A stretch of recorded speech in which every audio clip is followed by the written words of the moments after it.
What's up, everybody? So I know I haven't uploaded in a bit. Why is that? Chibi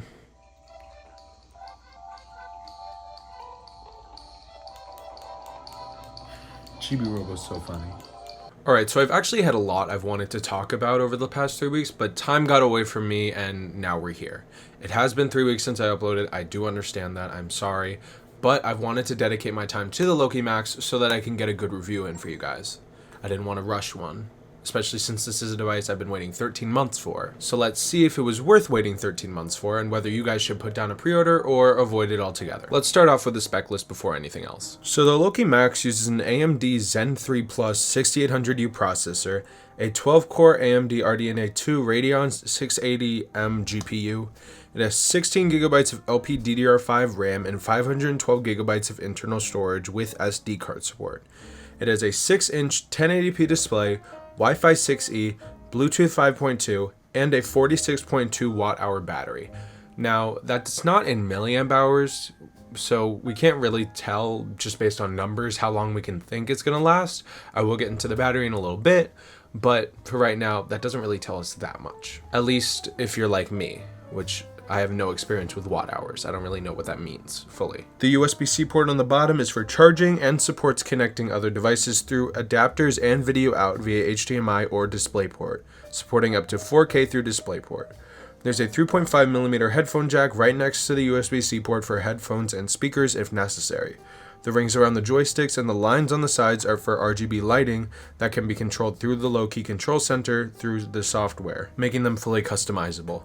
It has 2 extra buttons on the back. I haven't been able to figure out how to remap them, but I'm sure they'll figure out how to let us soon. Right now, they just act as thumbstick clicks, so L3 and R3, which is fine, I guess, but I wish I could set them to like specific things, maybe even specific things for specific apps, because having it mimic the swap screen button for Citra would be really useful, and I haven't been able to figure that out yet. Let's move on though, because specs, while being as impressive as they are and seeming to make this thing really cool, aren't what make a device fun to use. So the Loki Max starts at $775, which is pretty steep compared to the lowest end Steam Deck being $400.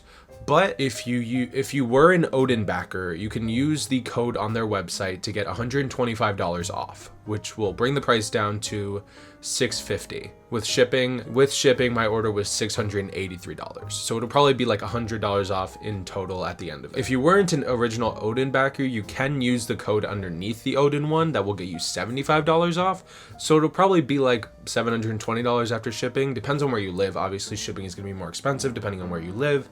But I think this really goes to show just how low they're trying to get the price, because they're literally giving you a discount code even if you didn't back the Odin. Like, that's really cool, I think. So it's clear that they're trying to make this thing as cheap as possible, like I said. And for $680, if you're an Odin backer, this makes it possibly the cheapest Windows handheld that's on the market right now. In terms of 6800U specs. There's obviously cheaper ones from AYN. I mean, they have the Loki Zero, which is gonna come in whenever. I don't even know at this point. That's at $250. I got for $200. That's really cheap for a Windows handheld. But in terms of the 6800U specs, this is the cheapest thing on the market right now. Whether you get it soon, though, is a different question. Who knows when these things are shipping out if you order them now. Now, as you saw in my unboxing video, the unboxing experience actually felt really premium. They included a 100-watt charging brick, which I'm using right now to charge my Steam Deck, but it's pretty big and it's actually really useful. A USB-C to USB-C cable for charging, and a carrying case. Now, if you order the device now, or at least you've ordered it in the last like month or so, I don't think you're gonna get the 100-watt charger, because I think that was a thing that they gave out because they couldn't get vinyl skins like they promised. So sorry about that, but you can just buy a 100-watt charger somewhere else. Like, I'm pretty sure Anchor has them for not that expensive. The case is great though. It's not as solid as the one that comes with the Steam Deck, but I mean, it's better than nothing. I mean, the Odin, that I just put that in my backpack, let it flop around, and I'm pretty sure that ended up giving me a lot of hardware issues down the road. So it's great to have this, to have for some like form of Loki transportation that fits the Loki pretty snugly and works great as a carrying case. It's great. I actually really do like it. I think it's pretty great that they included it, just because I don't see any other company at least making this like detailed of a case. Most of them would probably just give you like a Switch case or something like that and just brand it as this, but this one's actually detailed like a Loki. The only thing I will say about it though that kind of confused me, there's a Nintendo Switch cartridge flap here. Why is that? Why is there a Switch cartridge flap? You're not carrying Switch games in here. I don't even think this fits a Nintendo Switch. And you might think, oh, there's probably like a mesh on the other side where you can keep stuff. Nope. Just nice and soft. There's nothing there. I don't even know why it's here. It's not the end of the world. I mean, I honestly kind of like it because it gives the screen something to like, so the screen doesn't rub against the hard plastic of the top. It gives the screen something nice and like soft to hold against, which I guess is probably why they went with it. But it's like, why the Switch cartridge flap? If I'm carrying this around, there's a very high likelihood that I left my Switch at home. It's probably just whoever they chose to manufacture the case just had it in there, like they were manufacturing Switch cases as well. And like I said, it's not the end of the world. I just thought I'd point it out because I think it's kind of funny. The box is actually very fancy, especially considering the other devices I've unboxed on here that have come in like loose cardboard boxes. Spending $700 on a console or a Windows PC, I don't want it to show up in a cardboard box. And I'm really glad that they stepped up the packaging. The Odin packaging was already really great. I actually really liked that unboxing experience. It was one of the best at the time, probably the best I've experienced at the time. The Steam Deck unboxing experience, they tried to cut costs, so it wasn't that magnificent, but it was actually pretty cool for what they had.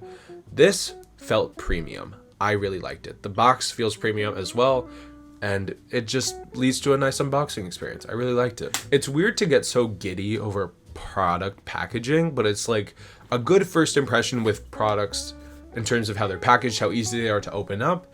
It goes a long way. This thing, the box like folds, it opens up, it has the Loki front and center. It's obvious that they want you to look at the Loki. It's obvious that the main focus is on the Loki, but you're gonna get other stuff as well. It's really nice and I really love it. Moving on to the device itself, it's a big looker. It's very obvious just looking at these two devices that the Loki is bigger in almost every way. I mean, in every way, like it's taller, wider, thicker, bigger, just overall bigger. And that only makes it better. The left stick is farther out on the device than the D-pad is. Same with the face buttons and the right stick on the opposite side, which I actually think leads to a better ergonomic experience, but that is different from the Odin, which had them kind of stacked right on top of each other. The Odin is much more cramped compared to the Loki. It's like if you're holding it, the grips aren't as big, and using the right stick and D-pad, you kind of have to angle your thumbs in a very uncomfortable kind of way, at least for me. And it's like, it's not the most comfortable device to use. It actually was very comfortable at the time, but comparing to the Loki just feels way better. A complaint I've had with the Odin is that it never really felt comfortable to reach down for the D-pad. I'd have to reorient my thumb and my hand just so I wouldn't get cramped using the D-pad, which wasn't great when the left stick was my thumb's priority. Having to reorient it was not very comfortable. That does not happen on here. That does not happen on the Loki. I do still have to curl my thumb to use the D-pad and the right stick, but it's much more manageable given that there's more space on every angle and the bigger grips on the back make it easier for my hands to rest. It's not as uncomfortable as it was on the Odin. Also, if we're talking hardware, I feel like I just kind of have to mention that everything on here feels like a huge step up from the Odin. The joysticks, the D-pad, the face buttons, the triggers, everything feels better. The plastic feels more solid, the mold, everything, it just feels better. Like, I loved the Odin, but this thing is just magnificent in terms of how it's built. I love how it's built. The grills on the back for the fan and the heat exhaust on the top, everything is just designed really well. And the fan does get hot, but the fan and the grills on the top, they do a good job of cooling it down. The shell feels more solid, the face buttons feel clickier and better, the joysticks just feel nicer. I know in my impressions video, I kind of said I'd have to get used to the joysticks. I have. Going back to the Steam Deck, it's like, why is there so little travel distance on here? This thing moves. So much movement. It's so great. I liked the D-pad on the Odin, don't get me wrong, but this thing just feels clickier. It's bigger, and it just feels like I'd probably want to use it more, especially because of the placement, it being so wide and giving me more space to put my thumb there comfortably so it won't get cramped after long periods of playtime. The joysticks are a huge step up since they are bigger and have more travel distance, like I mentioned earlier. Comparing these to the ones on the Odin, it's night and day. The ones on the Odin were nice, but they would hit the sides of the device. The actual joystick would hit the side, where now the stem hits the side. And it just feels nicer to roll it around, use it, and play with it, and just play games with it. It feels way nicer than it did on the Odin. Also, comparing it to the Steam Deck, it does kind of feel looser, which I'm not sure is going to be everyone's forte, but after playing this a lot, I've definitely got used to it. And I do honestly kind of like how loose they are, but they always go back to that center axis. The bumpers feel nice. I'm not sure how much better they feel than the ones on the Odin. I'm sure they feel better, but it's like they're bumpers. It's not really that important. It just matters that they feel good, and they do. The triggers also feel really good, which is probably better than on here than on the Odin, because PC games, especially with ports from like Xbox, PlayStation, stuff like that, are way more likely to use analog triggers than, say, an Android game. Android is more so useful for emulation, where here it's useful for PC games and emulation. Turning on the device for the first time, or if you start it up from shutting it down, it makes a beeping noise, which is a little weird. I don't know why it does that, but it beeps and then it goes to the Loki logo and actually boots up pretty quickly, which is nice because you don't want to wait minutes for your device to turn on. But if you just leave it in sleep mode, you won't have to deal with either of those things. I leave it in sleep mode maybe 99% of the time. Is it dead? Oh no, it's perfectly charged. Okay. I don't know why it was beeping right at me. But if you put it into sleep mode like I always do, it literally just turns on right away. Or you have to hold it down a little bit and then it turns on really quickly. I would probably recommend putting it in sleep mode because it's not like you're like using it as a PC. If you are, then you'll probably need to put it into sleep mode more, but I'm using this as a gaming device, so it's not really the end of the world if it like loses 3% of battery while in sleep mode overnight. I'm gonna charge it anyway. Before we move on to complaining about Windows, I do want to quickly talk about the speakers, because the speakers are way better on here than they were on the Odin. The Odin had down firing speakers, so they would like hit your palms and then fire at you, whereas this has front facing speakers which are very loud. I will usually be like playing a game, I'll have like my headphones in and I can still hear the game over my headphones at like 40% volume. Let's do a little test right now.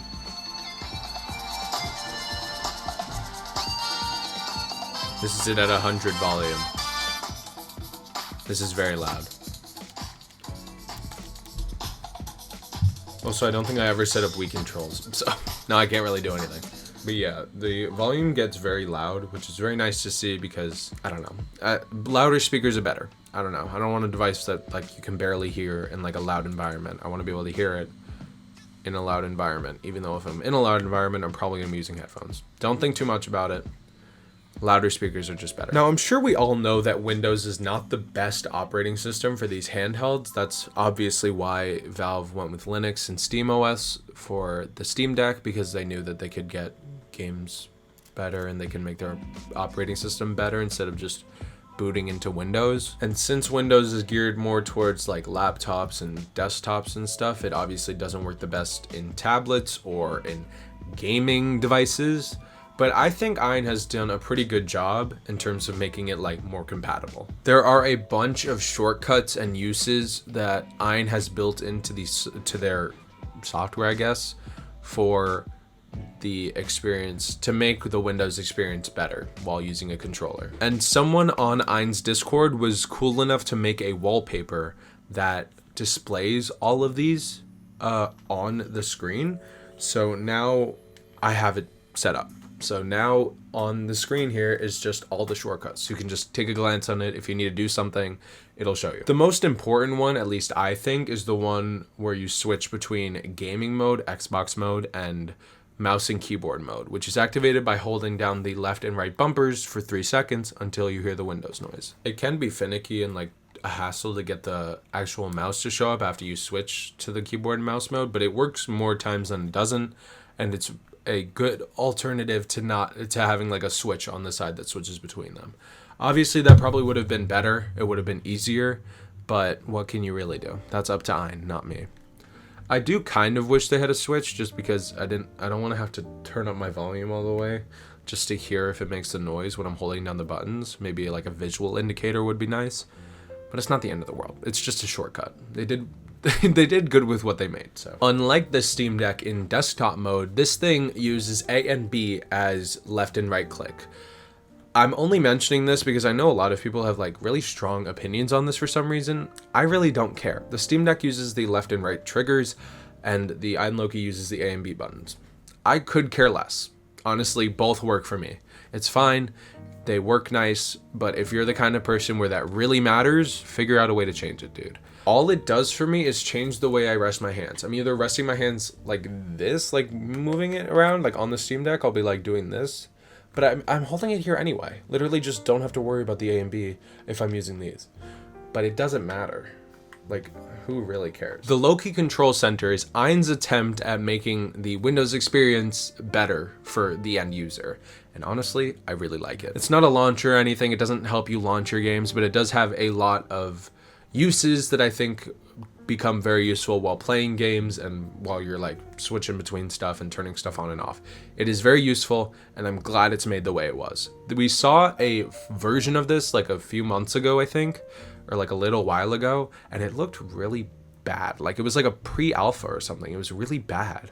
This is incredible. They recently updated it. It's really nice. You open it by pressing the bottom left button near the speaker and underneath the right stick. It has a slide wheel thing for TDP levels, options for boosting CPU usage, and auto mode for the GPU, fan speed options letting you manually set it or letting the device do it itself, an FPS limiter, options for the RGB lights and the display resolution, and a section that lets you check for updates and change the volume or brightness. This thing is really useful because it lets you change TDP levels on the fly during a game. So if a game isn't running as expected, you can just raise the TDP level.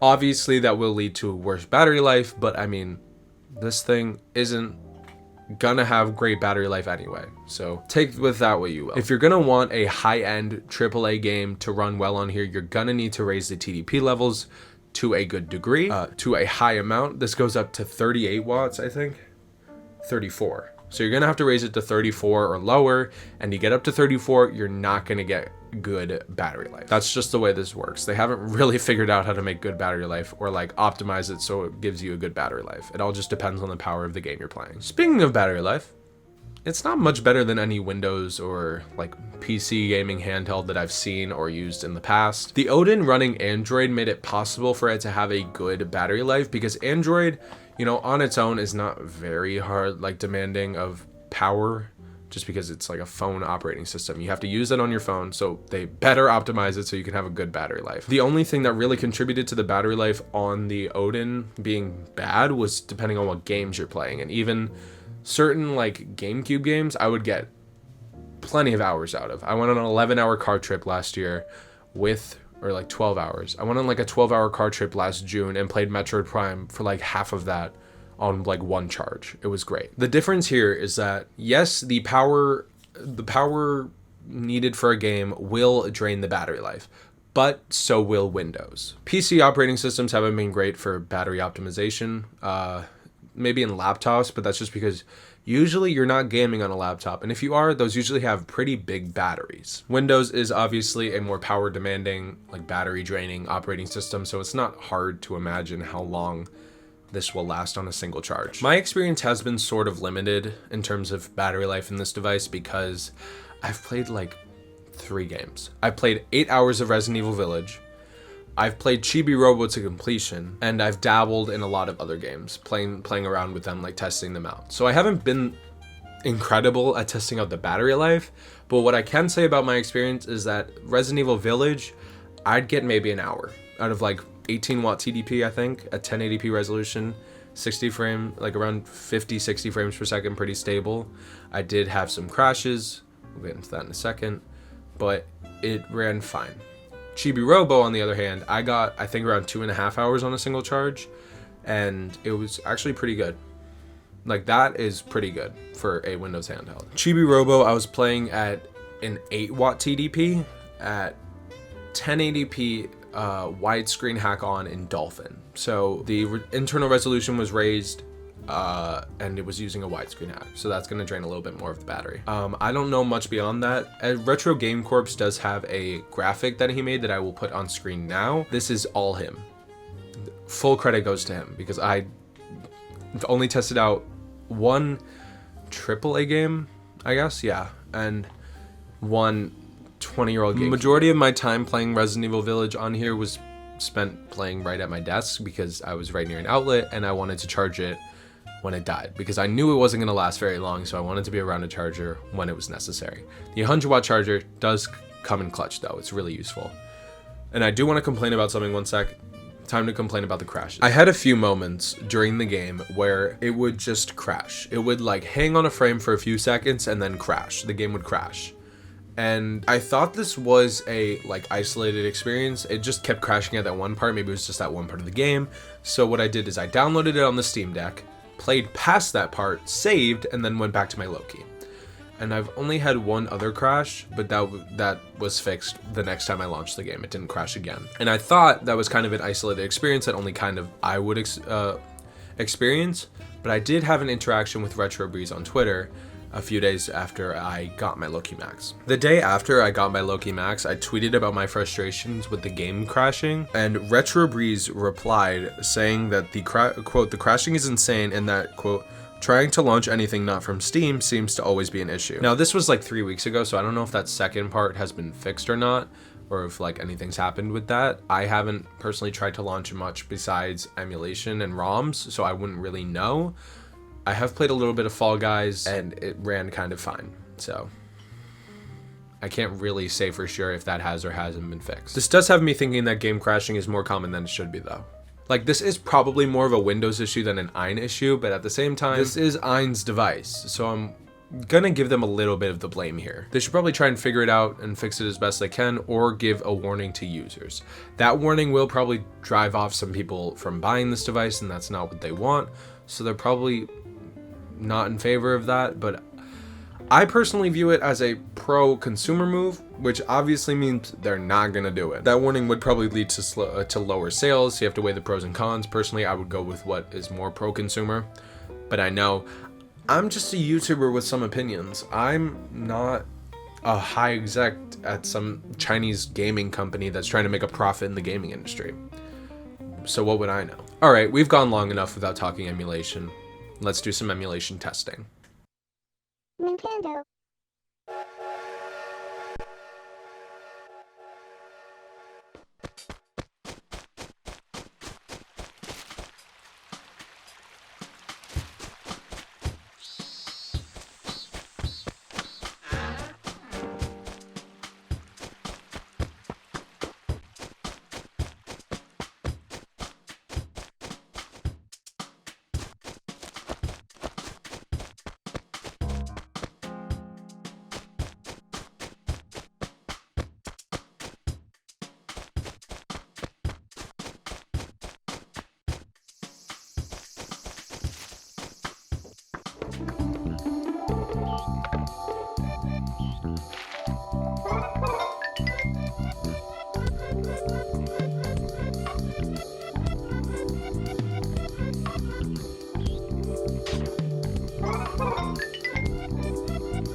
싫어.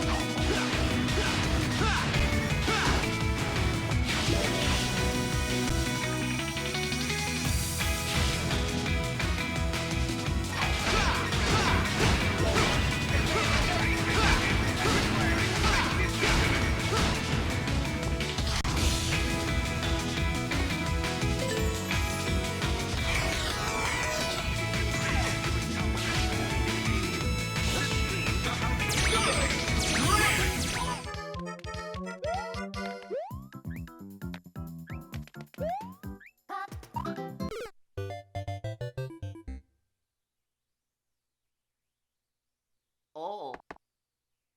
Let's go.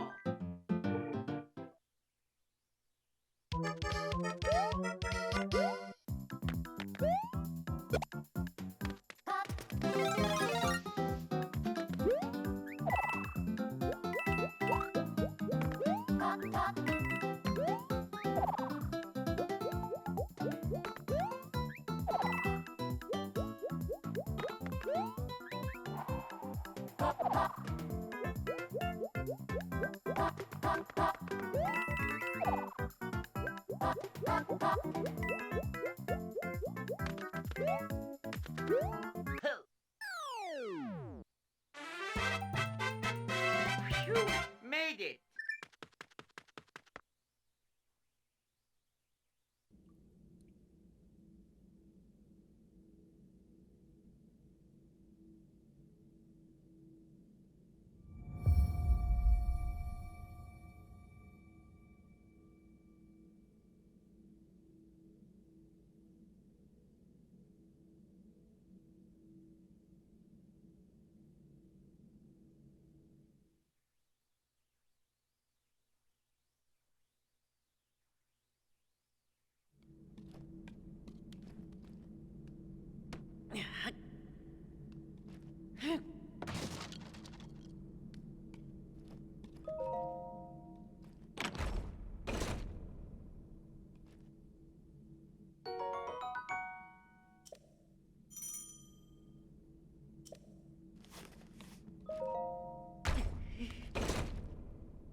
All in all, this thing is very powerful, and it's really cool to see that be true with how much AYN, and sadly I have as well, has been promoting and pushing this device over the last year.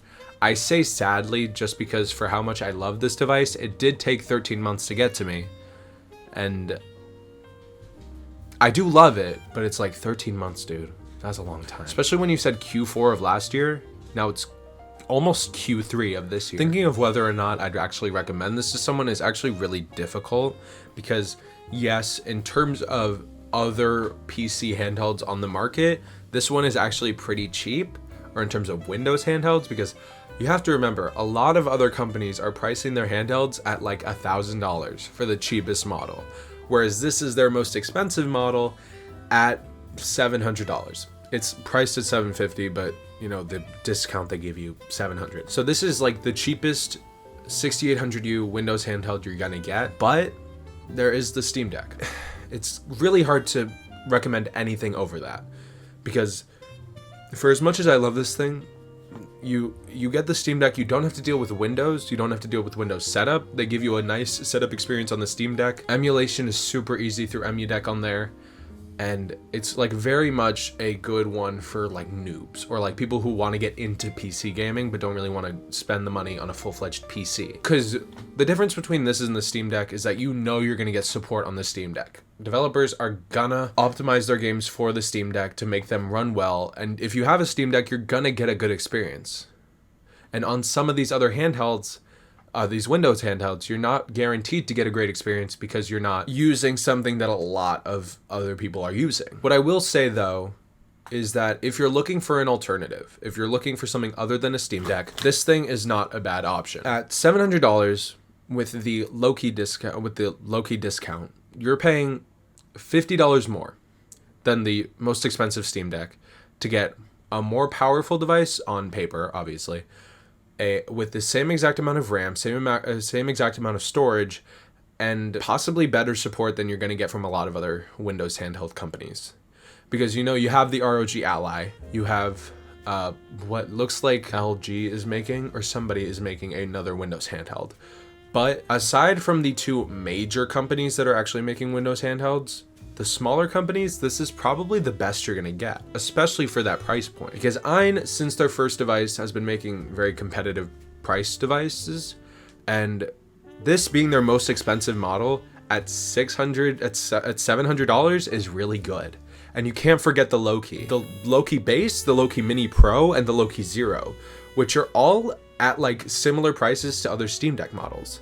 And the Loki uses a 6600U processor, which shouldn't be that much different. Yeah, it uses a 6600U processor. It has 256 gigabytes of storage. It's $579, which I think is like $20 more than the second tier Steam Deck that's at $256. So literally $25 more is gonna get you a Zen 3 processor rather than a Zen 2, a 6600U, which is more powerful on paper, a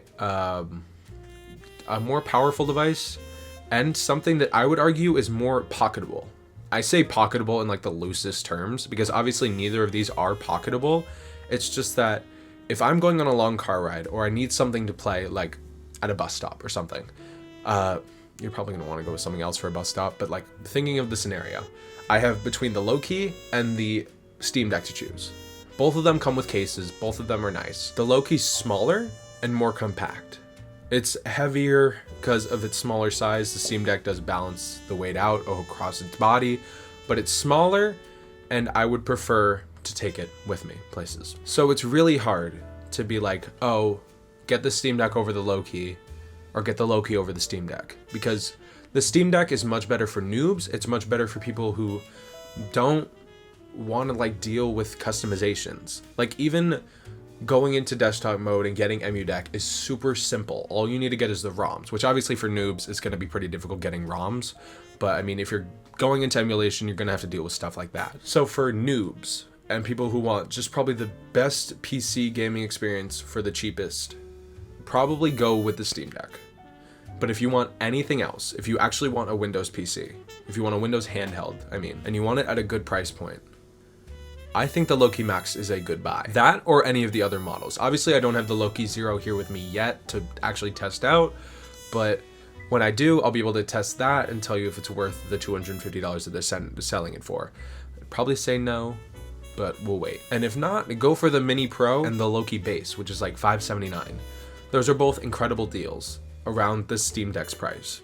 So it's like, if you don't want the Loki Max, but you don't want a Steam Deck as well, go with like the Loki Mini Pro or Loki Base. Ranking it out of 10, I'd probably give it like a 6 or a 7, just because I really love it. I love the ergonomics, I love the form factor, I love the spacing between the D-pad and the joystick and the ABXY buttons. I think it's great. I think it's very comfortable to use. I think the Windows experience is pretty good for like what you get out of it. That's really what's dragging it down the most, just because software bugs, issues, running into issues with games, that's what's bringing it down, because you're gonna have to deal with that whether it's AYN's fault or Windows's fault. You're gonna have to deal with it if you buy their device. Overall, I absolutely love this device, and I would say that it has been worth the 13th month wait.